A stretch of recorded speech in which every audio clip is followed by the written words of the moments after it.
رب العالمين والصلاة والسلام على سيد المرسلين وعلى آله وأصحابه أجمعين أما بعد فأعوذ بالله من الشيطان الرجيم بسم الله الرحمن الرحيم إن الله يأمر بالعدل والإحسان وإيتاء ذي القربى وينهى عن الفحشاء والمنكر والبغي يعظكم لعلكم تذكرون صدق الله العظيم۔ محترم بزرگوں اور دوستوں، سورہ نحل کی یہ آیت قرآن کریم کی جامع ترین آیت ہے، اور اللہ تعالی نے اس آیت میں 3 کاموں کے کرنے کا حکم دیا ہے اور 3 کاموں سے منع کیا ہے، اور یہ حقیقت ہے کہ اگر یہ 3 کام ہم کرنے والے بن جائیں اور ان 3 گناہوں سے بچنے اور رکنے کا اہتمام کر لیں تو ہماری انفرادی زندگی بھی سنور جائے اور ہمارے معاشرے کی بھی اصلاح ہو جائے۔ شریعت میں جتنے خیر کے کاموں کا حکم دیا گیا ہے یا جتنے برے کاموں سے روکا اور منع کیا گیا ہے وہ سب کے سب اس کے اندر جمع ہو گئے۔ گزشتہ جمعہ کو بھی یہ آیت پڑھی گئی تھی، اور اس میں جو پہلا حکم ہے عدل کا، انصاف کا، اس کی تھوڑی سی وضاحت کی گئی تھی کہ اللہ تعالی حکم دیتے ہیں عدل کا، انصاف کا، اعتدال کا، کہ ہمارے عقیدے میں، ہمارے عمل میں اور ہمارے اخلاق میں میانہ روی ہو، اعتدال ہو، افراط اور تفریط نہ ہو۔ اسی طرح جب معاملہ آ جائے اپنے نفس اور اللہ کے درمیان کا، تو اس وقت بھی ہم عدل کا دامن نہ چھوڑیں، یعنی اللہ کی مرضیات کو، اس کی خوشنودی کو، اس کی رضا کو اپنی خواہشات پر مقدم رکھیں ہر وقت اور ہر حال میں۔ اسی طرح جب معاملہ ہو اپنی ذات کا، خود اپنے ساتھ عدل اور انصاف کرنے کا، تو ہم اپنی ذات کو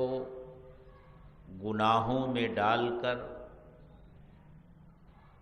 اس کے حقوق پامال نہ کریں، ہماری ذات کے اور ہمارے نفس کے ہمارے اوپر کیا حق ہیں ان کو پہچاننے والے بنیں اور اس حق کو بھی ادا کرنے والے بنیں۔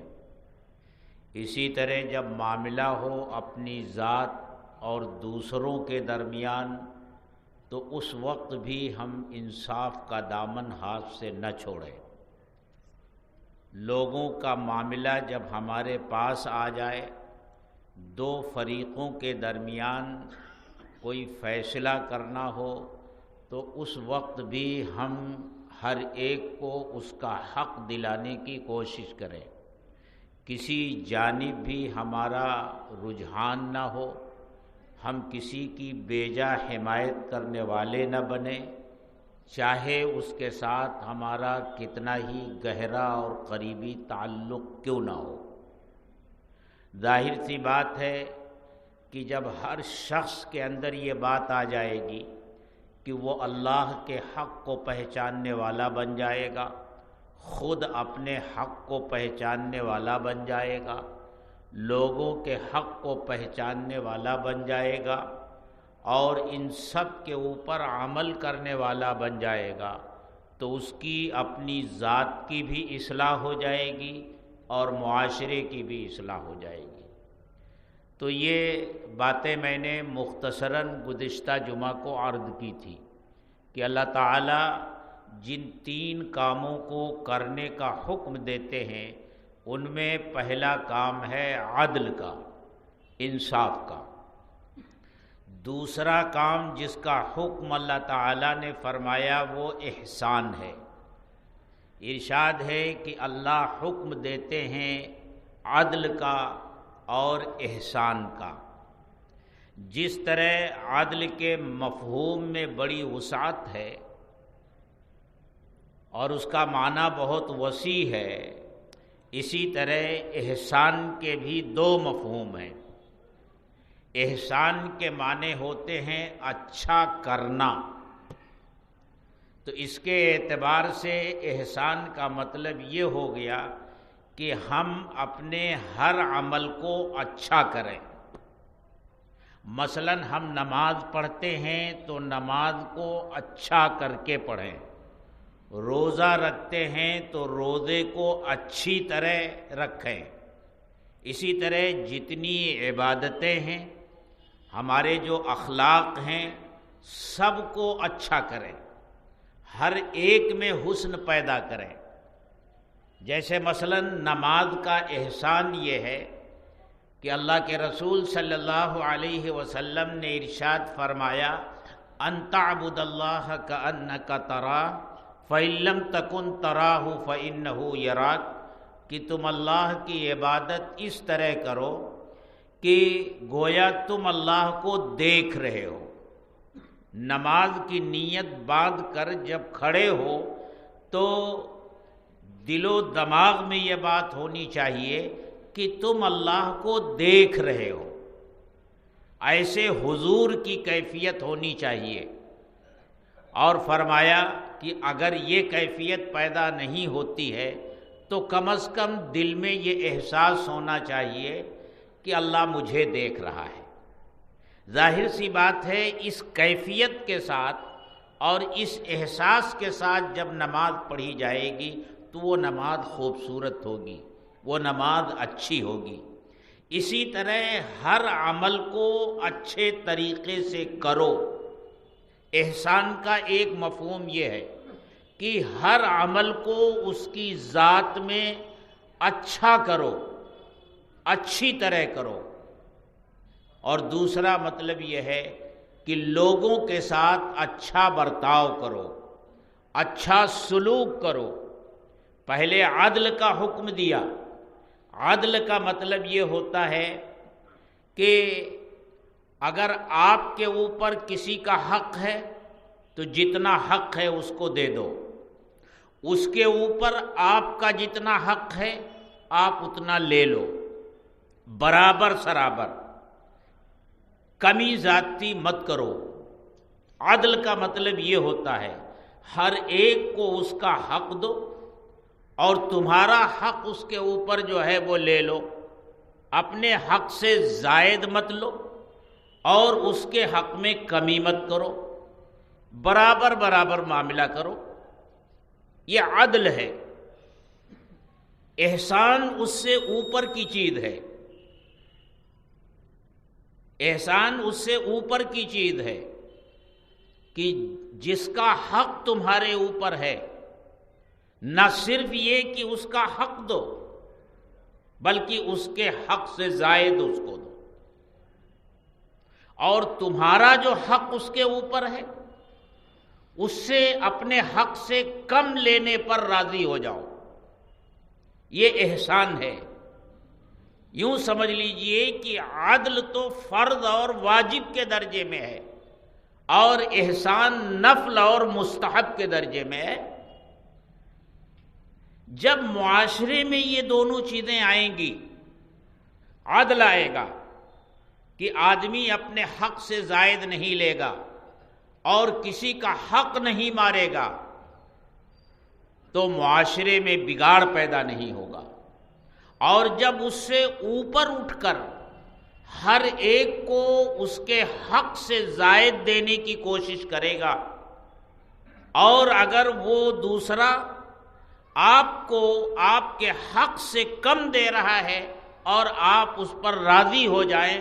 تو معاشرے کے اندر جو جمال پیدا ہوگا، جو خوبصورتی پیدا ہوگی، جس طرح کے آپس کے تعلقات خوبصورت پیدا ہوں گے، اس کا تصور کیا جا سکتا ہے۔ تو احسان یہ ہے، ہر عمل کو اچھی طرح کرو جیسا شریعت نے بتایا ہے، اور اس کے ساتھ ساتھ لوگوں پر احسان کا معاملہ کرو، بھلائی کا معاملہ کرو، مروت کا معاملہ کرو۔ اور پھر آگے ارشاد فرمایا، اور رشتے داروں کو دینے کا حکم دیتا ہے اللہ تعالیٰ رشتے داروں کو دینے کا حکم دیتا ہے۔ ظاہر سی بات ہے، جن کا حق ہے اس حق کو دے دینا یہ عدل ہے، اس کا حکم دے دیا گیا۔ اور پھر احسان کا حکم دے دیا گیا کہ مزید آگے بڑھ کر کے لوگوں کو ان کے حق سے زائد دو، اور اگر تمہارے حق میں کچھ کمی ہو رہی ہے تو اس سے درگزر کرو۔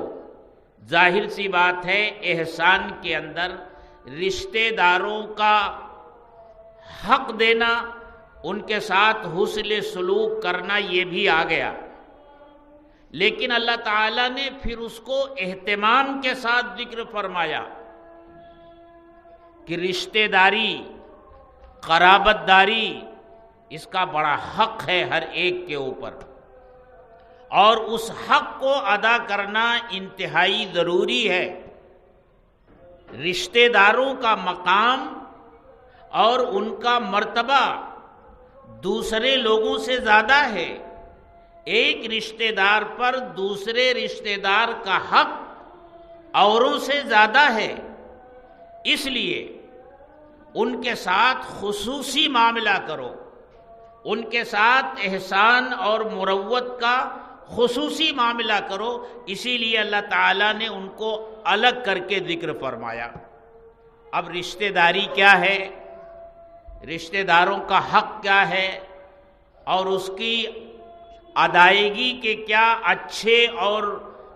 اچھے اثرات اس دنیا میں ظاہر ہوتے ہیں، اور رشتہ داروں سے رشتہ توڑنا، ناتا توڑنا، ان سے تعلق کو خراب کرنا، اس کے برے نتائج کیا اس دنیا میں سامنے آتے ہیں، اور آخرت میں کیا معاملہ اللہ تعالیٰ کے یہاں ہوگا۔ اس سلسلے کی اللہ کے رسول صلی اللہ علیہ وسلم کی کچھ حدیثیں بھی سن لیجئے۔ آج ہمارے معاشرے کا یہ ماحول ہے، ہماری انفرادی زندگیوں میں یہ معاملہ ہے کہ ہم تو دوستوں کو خود سے قریب کرتے ہیں اور اپنے رشتہ داروں کو دور کرتے ہیں۔ آج رشتہ دار کے درمیان جھگڑا ہے، اختلافات ہیں، دلوں میں کدورت ہے، دوری ہے، فاصلہ ہے۔ لیکن رشتے اور ناطے کے سلسلے میں اللہ کے رسول صلی اللہ علیہ وسلم کی ہدایات کیا ہیں، اور کس اہتمام سے رشتہ داروں کا اور رشتہ داری کا حق اللہ کے رسول صلی اللہ علیہ وسلم نے بیان فرمایا ہے، اس سلسلے کے چند ارشادات ضرور ہمیں اور آپ کو سننا چاہیے اور اسے یاد بھی رکھنا چاہیے۔ اللہ کے رسول صلی اللہ علیہ وسلم نے ارشاد فرمایا، من احب ان یبسط له فی رزقہ وَيُنْسَأَ لَهُ فِي أَثَرِهِ فَلْيَصِلْ رَحِمَهُ، جو آدمی یہ چاہتا ہے کہ اس کے رزق میں کشادگی ہو، اور جو یہ چاہتا ہے کہ اس کی عمر میں برکت ہو اور اسے اللہ لمبی عمر عطا فرمائے، تو وہ ایک کام کرے، فَلْيَصِلْ رَحِمَهُ، وہ صلہ رحمی کرے، رشتہ داری کو جوڑے۔ اللہ کے رسول صلی اللہ علیہ وسلم نے فرمایا جو رشتہ داری کو جوڑتے ہیں تو انہیں نقد ثمرہ جو اس دنیا میں ملتا ہے، رزق کی وسعت ملتی ہے، فراخی ملتی ہے۔ وہ نسخے تو ہم استعمال کرتے ہیں جن پر وعدہ نہیں ہے، یہ تعویذ بنوا لو، وہ گنڈا بنوا لو، وہ عمل کر لو، یہ عمل کر لو، کارخانہ چلے گا، دکان چلے گی، رزق میں برکت ہوگی۔ لیکن بخاری اور مسلم کی جس روایت میں، یہ روایت متفق علیہ ہے، بخاری اور مسلم کی روایت ہے، اللہ کے رسول صلی اللہ علیہ وسلم ارشاد فرماتے ہیں کہ جو یہ چاہتا ہے کہ اس کے رزق میں وسعت ہو، فراخی ہو، کشادگی ہو، اور اس کی عمر طویل ہو، یعنی عمر میں بھی برکت ہو، رزق میں بھی برکت ہو، تو اسے بس ایک کام کرنا چاہیے، فَلْيَصِلْ رَحِمَهُ، وہ اپنی رشتہ داری کو جوڑ کے رکھے۔ ایک حدیث میں اللہ کے رسول صلی اللہ علیہ وسلم نے ارشاد فرمایا کہ جب اللہ تعالیٰ نے مخلوقات کو پیدا فرمایا اور ان کی تخلیق سے اللہ فارغ ہو گئے تو یہ رشتہ داری کھڑی ہو گئی، قامت الرحم، رشتہ داری کھڑی ہو گئی، وَأَخَذَتْ بِحَقْوَئِ الرَّحْمَنِ، حقوہ، حقوہ کہتے ہیں جہاں لنگی باندھی جاتی ہے، یعنی یہ کمر، یہ عربی زبان میں اصطلاح ہے کہ اس رحم نے رحمان کے کمر کو پکڑ لیا، دامن رحمت کو پکڑ لیا۔ تو اللہ تعالیٰ نے پوچھا کیا چاہتی ہے؟ تو اس نے کہا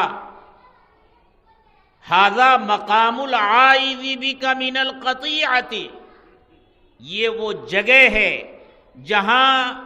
رشتہ داری کو توڑنے سے پناہ مانگی جاتی ہے۔ تو اللہ تعالیٰ نے فرمایا الا ترضین من وصلک وصلتہ ومن قطعک قطعتہ، تو بتا کیا تو اس پر راضی ہے کہ جو تجھ کو جوڑے گا میں اس کو اپنی رحمت سے جوڑوں گا، اور جو تجھ کو کاٹے گا، جو تجھ کو توڑے گا میں اس کو اپنی رحمت سے توڑوں گا۔ تو رشتہ داری نے کہا بلا، تو اللہ تعالیٰ نے فرمایا فضا کا، ایسا ہی ہوگا۔ اس حدیث میں ہے کہ رشتہ داری نے دامن رحمت پکڑ لیا، اور ایک دوسری حدیث میں آتا ہے کہ الرحم معلقۃ بالعرش، کہ رحم اور رشتہ داری عرش سے لٹکی ہوئی ہے، وتقول، اور وہ کہتی ہے من قطعنی قطعہ اللہ ومن وصلنی وصلہ اللہ، جس نے مجھ کو کاٹا اس کو اللہ کاٹے گا، اور جس نے مجھ کو جوڑا اس کو اللہ جوڑے گا۔ ایک تیسری حدیث میں اللہ کے رسول صلی اللہ علیہ وسلم نے ارشاد فرمایا لا يدخل الجنت قاطع، رشتہ داری کو توڑنے والا جنت میں داخل نہیں ہوگا، اور رشتہ داری کو توڑنے سے صرف وہی محروم نہیں رہتا جو رشتہ داری کو توڑتا ہے، بلکہ وہ لوگ جو اس معاملے میں اس کی مدد کرتے ہیں، اس کو مشورہ دیتے ہیں، اس کو رائے سجھاتے ہیں، اس معاملے میں اس کے معین اور مددگار بنتے ہیں، ان کے بارے میں فرمایا لا تنزل الرحمت علی قوم فیہم قاطع، اللہ تعالیٰ ایسی قوم پر رحمت نہیں فرماتے جس میں رشتے کو توڑنے والا موجود ہو۔ اور پھر ایک حدیث میں ارشاد فرمایا کہ دو عمل ایسے ہیں جن کی سزا آخرت میں تو اللہ جو دیتے ہیں ان کی کچھ نہ کچھ سزا اللہ اس دنیا میں بھی دیتے ہیں۔ ایک ظلم ہے، دوسرے رشتہ اور ناتا توڑنا ہے۔ ایک حدیث میں اللہ کے رسول صلی اللہ علیہ وسلم نے ارشاد فرمایا لیس الواصل بالمکافی، صلہ رحمی کرنے والا وہ نہیں ہے جو برابر برابر معاملہ کرے، یعنی اگر کوئی رشتہ دار اپنی رشتہ داری اس کے ساتھ نبھاتا ہے تو یہ بھی نبھاتا ہے، وہ نہیں نبھاتا تو یہ بھی نہیں نبھاتا، وہ اپنے یہاں بلاتا ہے تو یہ بھی بلاتا ہے، وہ نہیں بلاتا تو یہ بھی نہیں بلاتا، یہ کہتا ہے جب اس نے نہیں مجھے پوچھا تو میں کیوں اس کو پوچھوں؟ تو جو ایسا کرتا ہے وہ صلہ رحمی کرنے والا نہیں ہے۔ کیا فرمایا وَلَكِنَّ الْوَاصِلِ اِذَا قُطِعَتْ رَحِمَهُ وَصَلَهَا، صلہ رحمی کرنے والا حقیقت میں تو وہ ہے کہ جب اس سے رشتہ ناتا توڑا جائے تو وہ اسے جوڑے، توڑنے والا توڑے لیکن اس کے توڑنے سے یہ رشتہ ناتا نہ توڑے بلکہ یہ اس کو جوڑنے کی کوشش کرے۔ ایک صحابی اللہ کے رسول صلی اللہ علیہ وسلم کی خدمت میں حاضر ہوئے اور آ کر عرض کیا اے اللہ کے رسول، میں اپنے رشتہ داروں کے ساتھ صلہ رحمی کرتا ہوں، رشتہ ناتا جوڑنے کی کوشش کرتا ہوں، وہ اس کو توڑتے ہیں۔ تھوڑا پانی لے آؤ۔ میں ان کے ساتھ اچھا سلوک اور اچھا برتاؤ کرتا ہوں، وہ میرے ساتھ برا سلوک کرتے ہیں۔ میں ان کے ساتھ حلم اور بردباری کا معاملہ کرتا ہوں،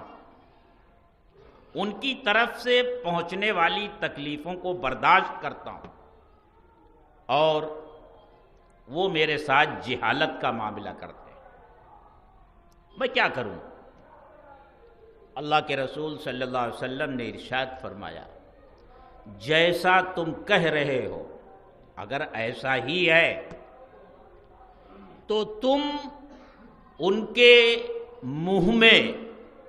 گرم راکھ پھنکا رہے ہو، یعنی اس کی تکلیف اور اس کی اذیت ان کو پہنچے گی،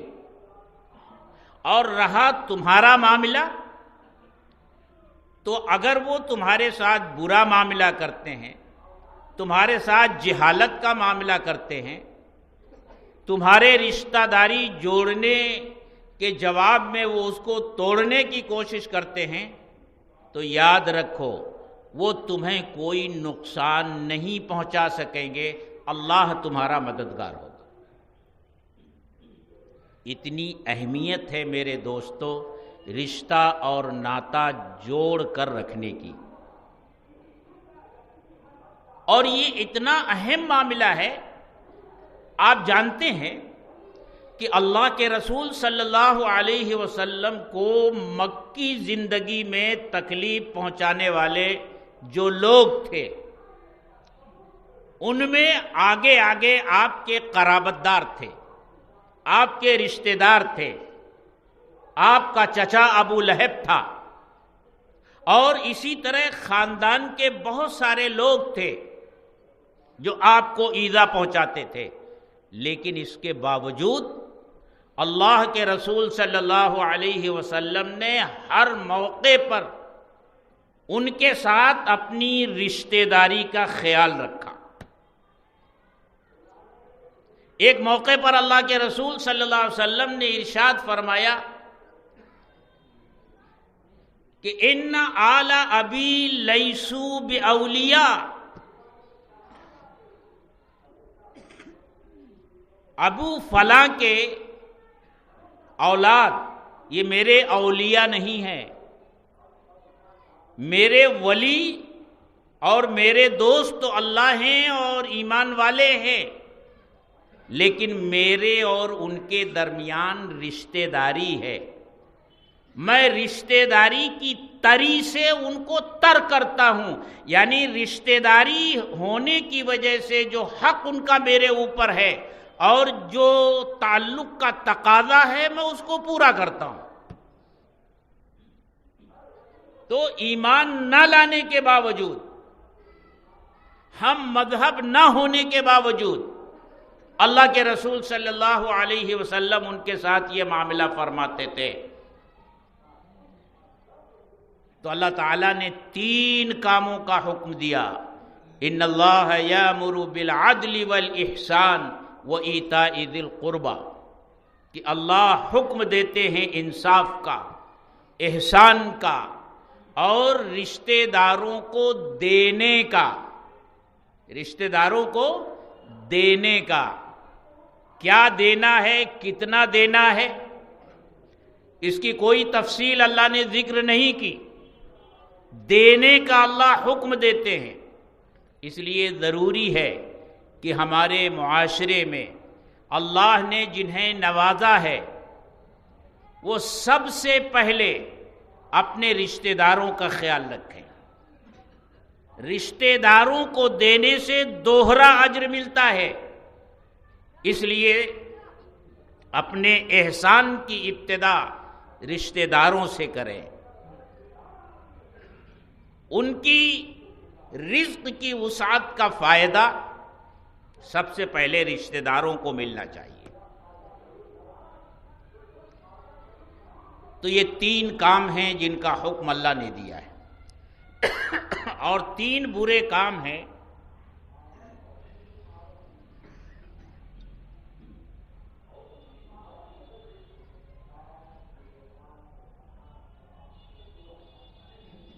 جن سے اللہ نے روکا ہے۔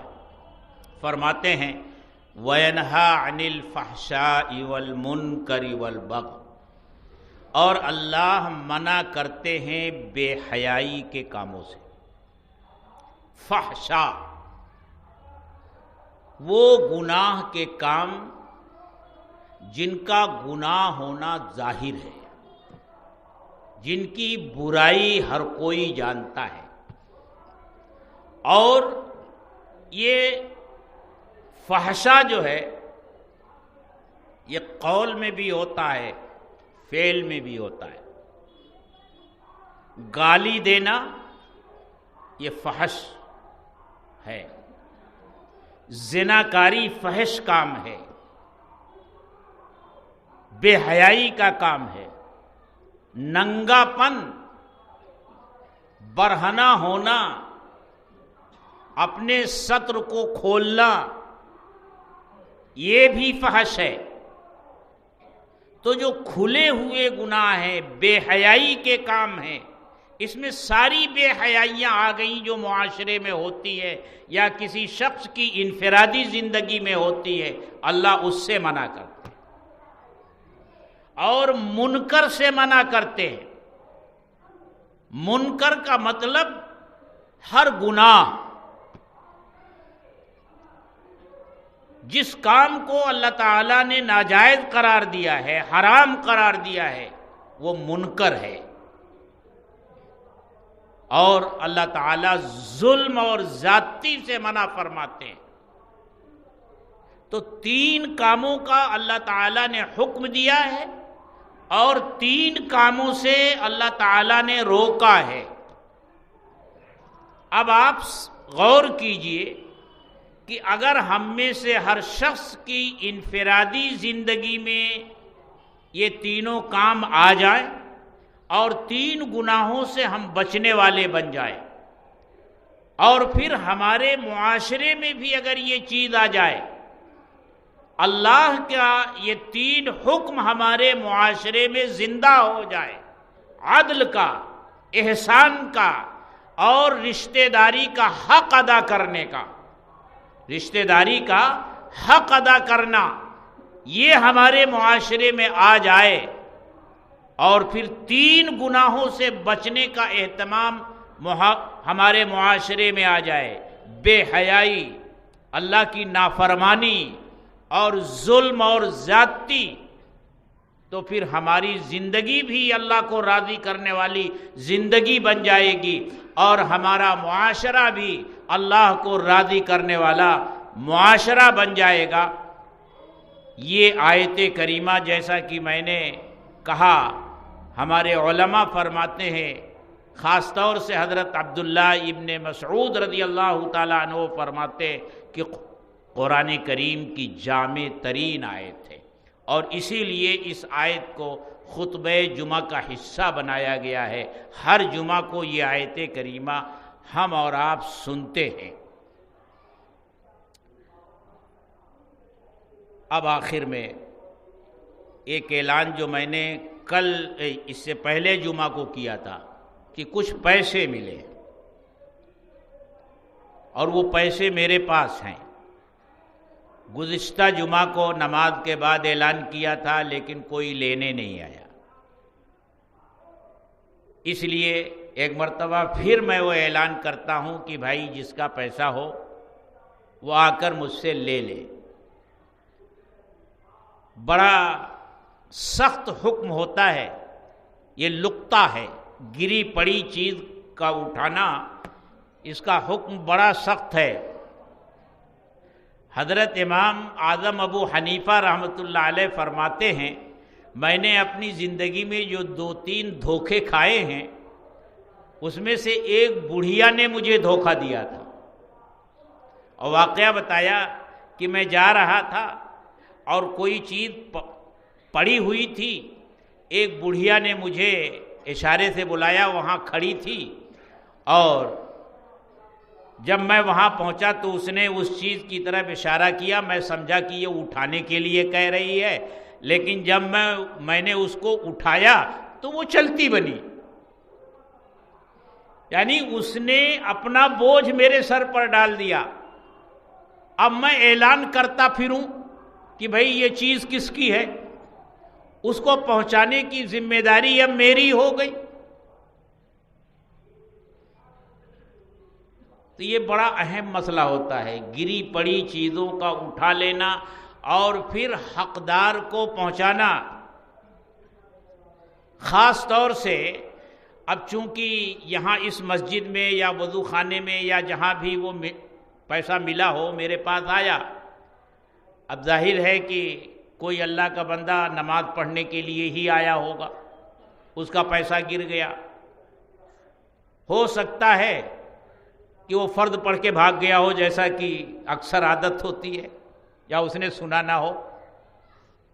اور ہو سکتا ہے اس جمعہ کو وہ نہ آیا ہو اور اعلان کے باوجود نہ سن رہا ہو، تو یہ مسلسل کئی جمعہ اعلان کرنا پڑے گا۔ اور پھر اس کا مسئلہ یہ ہے کہ اگر کوئی نہیں آیا تو یہ رقم جو ہے کسی محتاج اور غریب کو دی جائے گی، اور اس کے بعد اگر وہ آ گیا تو پھر میری ذمہ داری ہوگی کہ اس کو بھر کے دوں۔ اتنا سخت مسئلہ ہے اس نقطے کا، اتنا آسان نہیں ہے۔ اس لیے بھائی اس میں میری مدد کیجئے